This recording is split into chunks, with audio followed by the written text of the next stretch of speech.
Paolo Avellino, pinuri ng fans dahil sa pagiging selfless kay Kim Joo sa The Alibay. Mas lalo pang tumindi ang paghanga ng mga solid fans ni Kim Joo kay Paolo Avellino matapos mapansin ng marami ang pagiging suportado umano ng aktor sa kanyang leading lady sa seryeng The Alibay.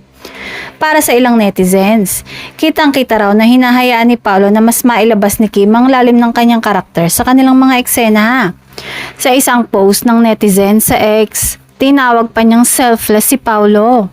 Ayon sa kanya, tila hinayaan umano ng aktor na mas umangat ang performance ni Kim sa serye.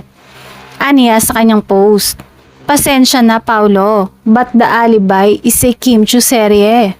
Thanks for being so selfless and letting her shine. Grabe yung screen presence, ibang-iba siya."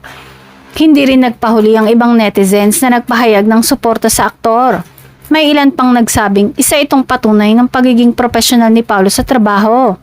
Komento ng isa pang fan na humanga sa ipinapakitang suporta ng aktor sa kanyang kapartner sa serye. Samantala, agad namang dumepensa ang ilang taga-suporta ng tambalang Kim Pao at ng fandom na Kim Paolandia matapos kumalat ang ilang negatibong komento laban kay Paolo. May mga netizens kasi na nagbato ng akusasyon sa aktor na umano'y manloloko at manggagamit. Bagay na mariing tinutulan ng kanyang mga fans.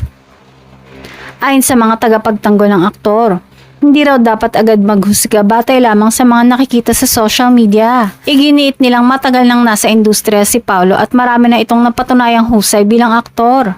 Sa katunayan, ilang beses na rin umano itong gumawa ng magkakasunod na proyekto sa loob lamang ng isang taon dahil sa kanyang dedikasyon sa trabaho.